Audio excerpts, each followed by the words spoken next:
taking responsibility for your life is a complete mindset shift. We live in a time where most people do not take responsibility for their current situation in life, but people also use excuses and blame.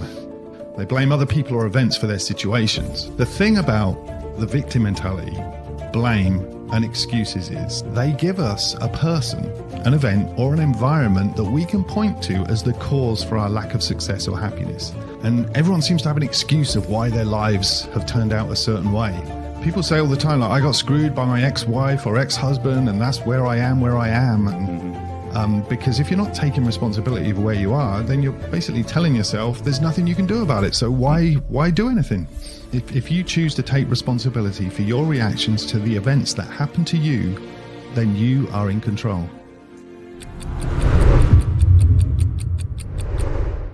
So what do you want to talk about today, Chris? Today we're going to talk about taking control of your life, because I think we can all agree that at one time or another we all feel a little like our lives are kind of a bit out of control. And sometimes we can feel like we're spending all of our time reacting to what life throws at us. And that can make us feel like we're not really in control of our lives. Yeah. And we might have had this vision of how we thought our life would turn out to be, and it hasn't quite turned out that way. And that can also make us feel like we're not in control of our life. Yeah. And so on top of that, I think, it's fair to say that if we don't feel in control of our lives, then by default, we're not really happy with our lives either, are we? No. So you're saying being out of control equals us not being fully content and really not happy and not really living the life to our fullest potential, the life we desire. Yeah, that's right. All right. Got you. So today we're going to talk about how you can take back control of your life so that you can move towards the life you desire. And it can all be summarized with one simple word. One simple word. What is that? Responsibility. There we go. Well, it sounds simplistic and a bit obvious, but taking responsibility for your life is a complete mindset shift. Yeah. So most people are not taking responsibility. They're not thinking that way at all. That's right. We live in a time where most people do not take responsibility for their current situation in life. Part of this is the culture of advertising telling us it's not your fault. Think of those lawyer adverts and stuff. And most people talk about how this person did this to them or an event happened to them and that's why they're like this. And everyone seems to have an excuse of why their lives have turned out a certain way. So we're just living in a world that's rife with the victim mentality, blaming and excuses. But all of these ways, all of these things are just various ways of saying, I'm not where I am in life because of blank. And because it's not my fault kind of thing. Exactly. Right. And the reason why this is a flawed way of thinking is because pointing to something or someone else as the reason that you are not where you want to be is like giving you an excuse to not look at the real truth. All right. So what is the real truth then? The real truth is the reason you are where you are is because of you. Your actions, your thinking, and your decisions. You are solely responsible. All right. There's an awful lot to unpack there. So, why is that? Because you are in control of those things I just mentioned. Right. You are in control of the way you think. You're in control of what you do, and you are in control of the decisions that you make. And they are in your control, and they have brought you to this point where you are right now. So obviously, bad things happen to people. We're not discounting that. And those things are out of your control, but it's your reactions, how you think about those things. That's absolutely right. And your decisions based off those events, they're determined by you alone. And therefore, they are your responsibility. Because you control how you react to those situations. That's right. That's exactly what successful people do. They do. And people that are kind of on it. So they're taking responsibility for everything. And everything that happens in their lives, whether it's good or whether it's bad, they own it. And there's a bonus to that as well. It's really empowering because once you realize that you are in control of that, you can change it. You can then put yourself back in the driving seat. Yeah, that's right. But it all starts with recognizing and accepting that you are responsible for where you are in life and where you are going in life. Mm-hmm. But the problem is most of us don't do that. Most of us do not take responsibility. And there's a few ways that they do this, that we do this. Go on then. Like what? Victim mentality.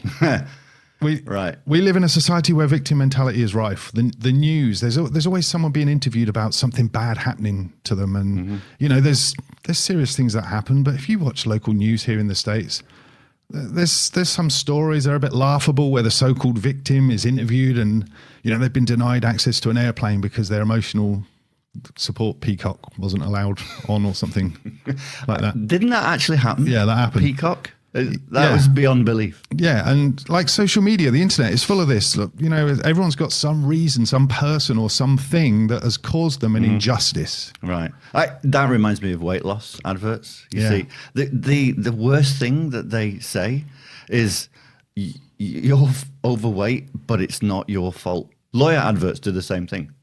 They promote that it's not your fault. There's a big bad machine out there that's victimizing you and you alone. And well, I'm on a bit of a rant now. You can avoid certain situations by making the right choice. Like, don't walk. You might be in the right in a car park. I'm saying car park because that's what we say. Don't walk behind reversing cars. Yes, you might be in the right because pedestrians have got right of way in parking lots, but don't do stupid stuff. It's not going to help you when you're mangled under that car, is it? that you were right. Yeah. Anyway, we digress. Yeah. So you're saying that being a victim keeps you from progressing, moving forward. It keeps you stuck because the problem with being a victim is that it is relinquishing control. It's pointing the finger somewhere else as the reason for your current situation. You can never move forward and live a life of success and happiness if you buy into this mindset. Mm-hmm. So what we would say is to change that, simply just don't be a victim anymore. Just stop. Refuse to be a victim. If something happens to you that's out of your control, because inevitably that's what life throws at you, it's how you react to that situation that you can control, and it's your choice. Yeah, exactly. If you choose to take responsibility for your reactions to the events that happen to you, then you are in control. Mm-hmm. I love it. I mean, here's an example, right? So say you get turned down for a couple of job interviews. Don't be a victim. Don't say this is not for me and give up. Take responsibility to do better next time. And ask yourself, what could you learn to be better next time? Is there a book or a quick online class you could take? Is there some research you can do? Or are there some people you can talk to for advice? Like, how can you take responsibility to create the outcome that you want? Yeah. There's that... It kind of happened to us in a way earlier this year, in fact. We fell victim, if you like, to a change in interest rates. And a lot of the real estate deals that we were in kind of went under, and some of them actually failed. And while that was hard, and we were a little bit upset about that, but the thing is, we were like, okay, how can we move on from that? What decisions can we make? What lessons have we learned from those deals going wrong? Could we have diversified a bit more, and could we have done this and that? So it's a choice, and I think we should be proud of ourselves, how we thought about that and how we reacted after those things that happened to us. And we didn't give up and say, okay, that's us done investing in real estate. We're not doing that anymore because it's too dangerous. No, we move on. We learn from it. Yeah, exactly. Here's another example. If the tax laws change, for example, and it affects your business, just deal with it. Don't be a victim and say your business is screwed because the government changed the tax laws. Because tax laws do change. They do change. Yeah. So take the responsibility to research a way to minimize its impact or change the way you do business. So you can, like with real estate, there's an option where you can defer your taxes by doing a legitimate, legal 1031 exchange. That's right. Defer, find your way around it to make it work for your business rather than just be a victim and say, you can't do anything. Yeah. All right. So what else are people doing to avoid taking responsibility? All right, so we covered victim mentality, but people also use excuses and blame. They blame other people or events for their situations. Say, like excuses. My boss fired me because he hated me. I mean, do you really think you did everything you could do to get along with your boss? If you could get past your frustration and rage, how would you see yourself if you put yourself in your boss's shoes? What does the way you acted look like to him? Did you make yourself indispensable in your job? Clearly not. Yeah. Or another one, there are no jobs out there because of the economy. Are there no jobs anywhere? Can you move? Are there online jobs? I don't have the right qualifications. Well, all right. Well, you don't have the right qualifications for that job. Do you really want that job? Fine. Well, go and learn something. Go and learn about how to become qualified for that job. You can change stuff. It's too easy to quit when there's a roadblock and take responsibility. Yeah. So if you lose the excuses and also lose blaming people, like people say all the time, like, I got screwed by my ex-wife or ex-husband and that's where I am. And Time's another one.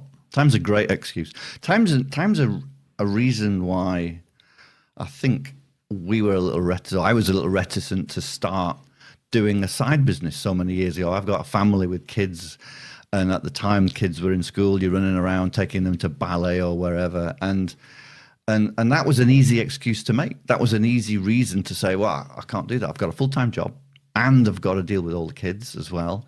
And I've got to, manage the family, manage my health, etc., fitness and stuff. But we still did it. We still found the time. We didn't use that excuse to stop us from doing something. Yeah. Yeah. And so let's get down to brass tacks, as we say in Britain.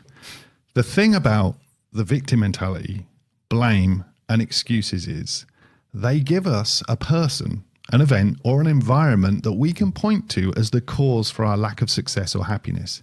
And at the same time, they can move the finger further away from ourselves.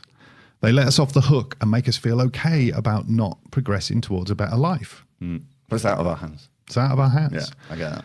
And also, they give us a reason not to take action. Because if you're not taking responsibility for where you are, then you're basically telling yourself there's nothing you can do about it. So why do anything? Why take action? Because everything's against you. Yeah. So it's assuming an attitude of life happens to me and I can't control any of it. Yeah. I've said it before that successful people don't think that way. That's not how we think anymore either. It's easy to think that, and the fact that you are taking the responsibility to react to a situation in a way that benefits you, that's what sets you up for further success. So your reaction to a situation is by taking different action, making different choices, and that is empowering. Yeah, and you should always take that action. You should never let the blame, excuses, or any of that stop you from taking action, because that's what's going to lead you to the life you want. I've got one. Go on. That reminds me. We do it ourselves now. We've learned so much about it. It's this phrase that if you think everything is your fault, literally everything is your fault, that sets you up for putting you back into control and much for greater success as well. Like if you didn't get a promotion, for example, you're in work and you're looking for a promotion or you're looking to change jobs or whatever, and you didn't get that, somebody else got that. Well, if you think that, okay, rather than blame the winning candidate and say, hey, well, they were better than me. No. It's that you didn't do enough. You didn't study harder. You didn't put yourself in the graces of the decision makers. You didn't do something that they did. And that's your fault. Yeah, I love that. Extreme responsibility. It's like if you're late for a meeting, it's not the traffic's fault. Right. Or the line at the coffee shop. Mm-hmm. You know, it's your fault for not getting up early enough to accommodate a bit of traffic or a bit of a line in the coffee shop. Mm-hmm. You mean a queue in the coffee shop? Sorry, a queue. It's a car park as well. And here's another one. If you're stuck in a job you no longer like, it's your fault that is the situation. You can change things because in this case, your actions or your lack of action pursuing something else has landed you where you are. You know, ask yourself, have you put in the work? Have you thought about what you want instead? Have you created a goal of a role that you want somewhere else? And have you moved towards those goals? So if the answer is no to all these questions, then, that's exactly why you are where you are and you're stuck in a job you no longer like. Yeah. It's no one else's fault but yourself. But your own, exactly. Yeah. All right. So to summarize, Pat, your actions, your thinking, your decisions have got you right here where you are. No one else's. So really, if you're not happy with your current situation, it can be changed, but that change starts with you taking responsibility for your situation right now. And the moment you take responsibility for your life is the moment that you can actually take back control of your life. Yeah. You got to take responsibility, extreme responsibility for everything. I like that. And you're just refusing to be a victim. And don't blame and don't use excuses. Because there's another thing that springs to mind as well. Can I hear it all the time? Nobody actually cares about your excuses. Nobody cares. Nobody cares about your excuses. Yeah, we recount them to people, don't we? And they look interested, but they're not interested, are they? No, they're not. It's just blah, blah, blah. Yeah, just move on. Fix it. Let's end it with a quote, Pat. All right. So this is from Hal Elrod, who is an amazing speaker, author, podcaster, and he nearly died when he was hit with a drunk driver, and he's a cancer survivor. He's an awesome dude. And he says, the moment you take responsibility for everything in your life is the moment that you can change anything in your life. Love it. That's a nice quote. All right, Chris. Yeah, We've been living here in America for quite some time. we have. And we've made some strange observations. We have. Interesting observations. So what is one? You've got one about sports. Sports. Go on then. Okay, Americans hate their team thrashing, as we say, another team, like a big win. Like what? Americans don't like, we live in the land of the Seahawks, right? Americans don't like it when the Seahawks beat the Patriots 50-0. They want close games. So they'll come in, if the Seahawks beat the Patriots 50-0, they'll come into work the next day and say, that wasn't a game last night. They want to see a close game. They want to see it like get to the end, get to the wire, and then the Seahawks take it. What? Why is that though? Well, It's true. I've noticed that. I've never really thought why though. yeah, I mean, You're into the sports guy. We're the opposite. Like in Britain, we want total annihilation. Like the more goals our team scores, the better. If my team wins 10-0 in football, soccer, then I'm happy. Like a thriller game is okay every now and then, but only if you win it. I mean, it's horrible when you lose a thriller. So I would just rather my team win big every week by a massive margin. But you're saying, why is that? I got a theory, because I think Americans link sport with entertainment. Like, as Europeans, we don't. For us, entertainment is entertainment and sport is sport. If you go to a soccer game, it's just a soccer game. So it might be boring, but you might get the result you want. Whereas Americans want to be entertained. And so... Yeah, I see that. Yeah, and you see it because when you see the Super Bowl, right? You see Britney Spears or Bruno Mars performing at the halftime show. At the halftime show. Yeah. And we just don't have that in Britain. We don't mix the two. The sports fans are there to see sport. And, Britney Spears fans go to an arena on a different day to see Britney. That would never work in Manchester. Can you imagine it? Yeah, you got the Manchester Derby, United and City. You're going to explain what a derby is? Yeah, it's when you could probably explain this, but two teams of the same town or the same city are even though despite being neighbours, they hate each other. Yeah, the fans hate each other, and it's this absolute bitter rivalry. So it's a serious game. It's like war. Yeah. So say if you had Manchester United versus Manchester City. They're playing each other. The stadium is a cauldron of noise. The fans hate each other. There's a huge sense of pride on both sides and passionate fans packed in the stadium. And then someone decides the Backstreet Boys are coming out at half time. It just wouldn't happen, would it? The fans would rip them apart. No, the Backstreet Boys have got no place. I can't in Old Trafford at the halftime show. I can't see it going well. The fans are there to see two teams engage in an all-out war on the field, and then halfway through, a bunch of blokes wearing white suits and sunglasses come out and start dancing around, singing about their girlfriend broke up with them. No, it wouldn't work. That is a strange observation. Yeah, interesting, I suppose. Yeah. Well, all right, but speaking of entertainment, Americans are very, very good at that. That is one thing that they excel at. Oh God, yeah, I've noticed. yeah. I mean, the Super Bowl, the pyrotechnics and the teams come out, the anthem. They pull out an entire stage at halftime, and there's dancers everywhere. It's so impressive what they do. But even a normal game, even like we went to watch the Sounders play, the Seattle Sounders playing, and as soon as a goalie scored, fireworks go off. Instant. Yeah, it's pretty good actually. Yeah, and like because they're so good at this stuff, the US could literally hold all Olympics and every soccer World Cup every time, just because they're so organized. They're just better at this sort of thing than anyone. And the stadiums are set up. The country's already got the infrastructure.